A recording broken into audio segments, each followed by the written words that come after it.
નમસ્કાર વિદ્યાર્થી મિત્રો, સરસ્વતી ગ્રુપ સંચાલિત ઈ લર્નિંગ સિસ્ટમમાં આપ સૌ વિદ્યાર્થીનું હાર્દિક સ્વાગત છે. ધોરણ 12 નામના મૂળ તત્વો અભ્યાસ કરી છે આપણે ચેપ્ટર નંબર 6.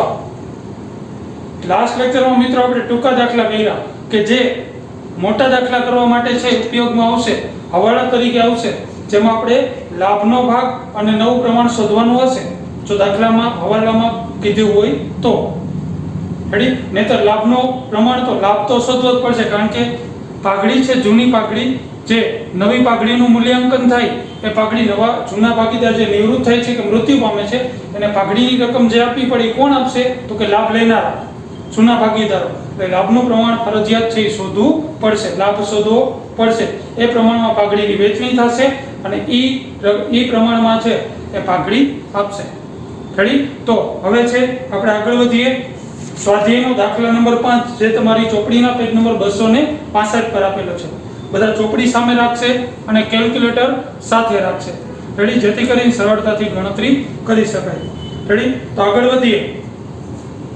સ્વાધ્યાયનો દાખલા નંબર 5, ધવલ, કમલ અને નવલ 2:1 ના પ્રમાણમાં નફો નુકસાન વહેંચતા ભાગીદારો છે. જો જૂનો ભાગ આપી દીધો છે તો આપણે ગણતરીમાં લખી નાખી જૂનો ભાગ. 3 ભાગીદારો ધવલ, કમલ અને નવલ, ત્રણેયનો ભાગ આપ્યો છે 2:1. તો અહીંયા લખશું 2:1. આગળ વધીએ. નવલ તારીખ 31/3/16 ના રોજ નિવૃત્ત થાય છે. જો નવલ નિવૃત્ત થઈ છે, આપણા નિયમ મુજબ આપણે છે જે ભાગીદાર નિવૃત્ત થાય એને ચોરસ ખાનું કરી નાખી, નીચે લખી નાખી n નિવૃત્ત, એનો ભાગ લખી નાખી 1/5. તારીખ 31/3/16 ના રોજ તેમની પેઢીનું પાકું સર્વે નીચે મુજબ છે. આપણને પાકું સર્વે આપેલું છે. સૌથી નીચે એવું કીધું છે કે નિવૃત્તિ વખતે નક્કી કરવામાં આવ્યો કે શરતો આપેલી છે, હવાલા આપેલા છે. કીધું છે આમ નોંધ લખી જરૂરી ખાતા તૈયાર કરી નવી પેઢીનું પાકું સર્વે તૈયાર કરો.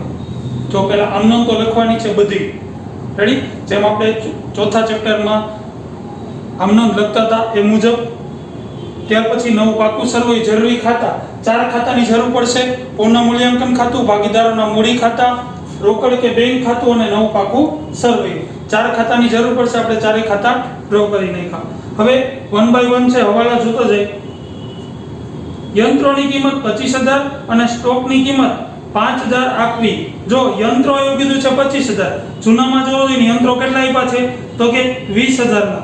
જોવો જોઈએ યંત્રો આપેલા છે 20,000 અને એની કિંમત થઈ ગઈ 25,000. તો પહેલા તો અહીં એની નવી કિંમત લખી નાખી, યંત્રો 25,000 રૂપિયા. જૂનામાં આપ્યા છે 20,000, 25 મિલકતનો વધારો થયો, લાભ થયો. તો અહીંયા લખશું યંત્રો ખાતે કેટલાનો લાભ થયો તો કે 5,000 રૂપિયાનો. સ્ટોકની કિંમત 5,000, જૂનામાં જોવો તો સ્ટોક આપેલો છે 10,000. હવે 5,000 થઈ ગયા, 5,000 નો ઘટાડો થયો. પહેલા તો આ સ્ટોકની નવી કિંમત લખી નાખી. સ્ટોક કેટલી કિંમત આપવાની છે તો કે 5,000 રૂપિયા. અને જૂનામાં આપ્યા છે 10, 5 નો ઘટાડો થયો, નુકસાન થયું. અહીંયા લખશું સ્ટોક ખાતે કેટલું નુકસાન થયું તો કે 5,000 રૂપિયાનું. ત્યાર પછીનો હવાલો છે. રોકાણોની કિંમત 8,000 નક્કી થઈ. તે કિંમતે રોકાણો નવલ લઈ જાય છે. જો રોકાણોની કિંમત કેટલી નક્કી થઈ 8,000, પહેલા તો એ કિંમતે છે નવલ લઈ જાય છે. તો નવલ લઈ જાય તો એની મૂડીમાં એટલો ઘટાડો થશે. તો અહીંયા છે ઘટાડો તરીકે લખશું અહીંયા રોકાણો ખાતે કોણ લઈ જાય છે તો કે નવલ. કેટલામાં તો કે 8,000 રૂપિયામાં. તો એની મૂડી એટલી ઘટશે. હવે જો રોકાણો આપ્યા છે કેટલા તો કે 10,000 ના આપ્યા છે, 8,000 માં લઈ જાય, 2,000 નું નુકસાન થયું. પણ આ નુકસાનને પહોંચી વળવા માટે જૂના પાકા સરવૈયામાં જો રોકાણ વધઘટ ભંડોળ 2,500 રૂપિયા આપ્યું છે. 2,000 નું નુકસાન થયું છે અને 2,500 રૂપિયા આપણને આપેલા છે. તો પેલા છે એ નુકસાન થયું, 2,000 નું નુકસાન થાય છે, એને પહોંચી વળવા માટે આપણી પાસે 2,500 રૂપિયા છે. પેલા તો 2,000 એમાંથી માઈનસ થશે. તો વધ્યા કેટલા 500 રૂપિયા વધ્યા. જૂના ભાગીદારો વચ્ચે જૂના પ્રમાણમાં વેચી દઈ. અહીં લખશું રોકાણ વધઘટ ભંડોળ ખાતે 500 રૂપિયા વેચી જૂના પ્રમાણમાં 2:2:1 માં વેચી એટલે આવશે 200 200 અને 100 રેડી 500 રૂપિયા વેચા ત્યાર પછી લેણદારોમાંથી 5000 નું દેવું ચૂકવવું પડશે નહીં લાભ થયો આપણે જેને પૈસા દેવાના છે એને 5000 નું ન દેવાના તો લાભ થશે કેટલો લાભ થયો તો કે 5000 રૂપિયાનો લાભ થશે તો લાભ તરીકે લખી લેણદારો ખાતે કેટલો લાભ થયો તો કે 5000 રૂપિયા હવે જૂના પાકા સરવૈયામાં જોવો છે લેણદારોની કિંમત 15500 આપી છે જોવો છે 15500 હવે 5000 તો એમાંથી ચૂકવવાનો નથી તો હવે ચૂકવવા કેટલા પડશે 5000 બાદ કરો એટલે 10500 તો અહીં લખશો લેણદારો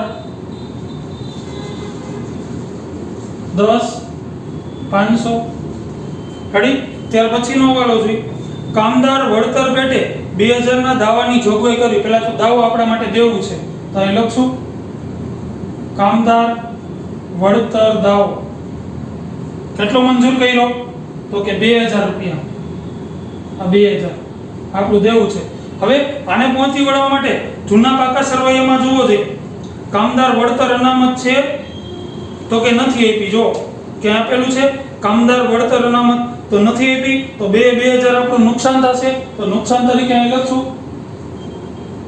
કામદાર વળતર દાવા ખાતે કેટલું નુકસાન તો કે 2000 રૂપિયા રેડી ત્યાર પછીનો વાલો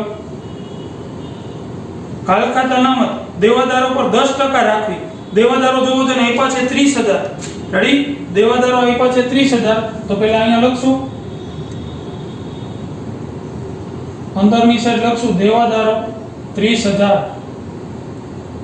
માઈનસ કાલખાત અનામત કેટલી રાખવાનું કીધું છે હવાલામાં પ્રોપર કીધું છે 10% 10% આના 10% એટલે 3000 બાદ કરી એટલે અહીંયા આવશે ચોખ્ખી રકમ 27000 હવે નુકસાન અનામત જોગવાઈ આપણા માટે નુકસાન જોગવાઈ કહેવાય 3000 રૂપિયા છે પણ આને પહોંચી વળવા માટે જોવો છે જૂના પાકા સરવૈયામાં 2000 રૂપિયા તો આપ્યા જ છે કાલખાતનું નુકસાન 3000 નું થયું 2000 રૂપિયા આપણી પાસે છે તો હવે નુકસાન કેટલું રહેશે તો કે માત્ર 1000 નું તો નુકસાન તરીકે આપણે લખશું પુનઃ મૂલ્યાંકનમાં ઉધાર બાજુ કાલખાત અનામત ખાતે કેટલું નુકસાન માત્ર તો કે 1000 રૂપિયા રેડી 2000 આપણી પાસે પડ્યા છે ત્યાર પછીનો વાલો પાઘડીનું મૂલ્યાંકન 40000 કરવામાં આવ્યું જો then કેટલું મૂલ્યાંકન થયું 40000 હવે એના ઉપરથી નવલની પાઘડી છે આપણે મેળવવી પડશે તો અહીં લખશું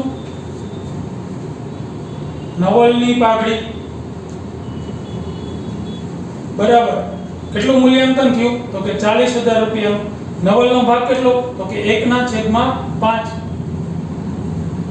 જો તો ગુણાકાર ભાગાકાર કરો તો 40000 એને ગુણ્યા 1/5 એટલે આવશે 8000 રૂપિયા તો અહીંયા લખશું 8000 હવે આ 8000 રૂપિયા કોણ આપશે તો કે લાભ લેનારા હવે નવલ નિવૃત્ત થઈ જાય તો એનો ભાગ કોને મળે તો કે આ બેયને જો અહીંયા જૂનું પ્રમાણ એક જ આપ્યું છે નવું પ્રમાણ નથી આપ્યું આપણા નિયમ મુજબ અગાઉ આપણે નિયમ જોઈ ગયા કે જ્યારે માત્ર જૂનું પ્રમાણ જ આપેલું હોય ત્યારે નવું પ્રમાણ જૂનું પ્રમાણ જેટલું જ થાય અને લાભનું પ્રમાણ પણ એટલું જ થાય એટલે કે આ નિવૃત્ત થાય તો બાકી આવ્યું ઈઝ નવું પ્રમાણ ઈઝ લાભનું પ્રમાણ લાભ કેટલો થશે 2/2 એટલે કે સરખે હિસ્સે તો પાઘડી પણ જૂના ભાગીદારો સરખે હિસ્સે આપશે કોને આપશે તો કે નવલને તો નવલની મૂડીમાં વધારો થશે અને ઓલા બેની મૂડીમાં શું થશે ઘટાડો કેટલો તો કે 4000 તો અહીંયા લખશું આના ઘટાડો કરીએ 4000 આ પણ ઘટાડો થશે 4000 કોને આપશે તો કે નવલને તો અહીં લખશું નવલના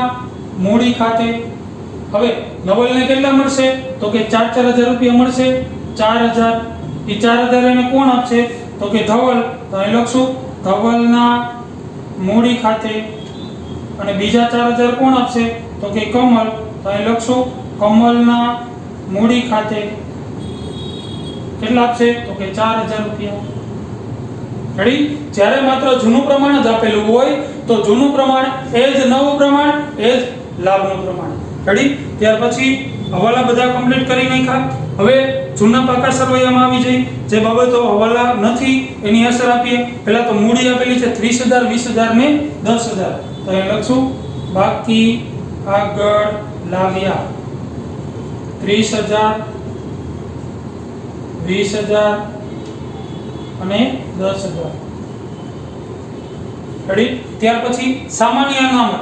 જો સામાન્ય અનામત છે જૂના ભાગીદારો વચ્ચે જૂના પ્રમાણમાં વેચવાની હોય અહીં લખશું સામાન્ય અનામત ખાતે 5,000 આપ્યા છે 2:1 ના પ્રમાણમાં વેચી એનો સરવાળો 5 જ છે એટલે વેચી દઈ 2,000, 2,000 અને 1,000.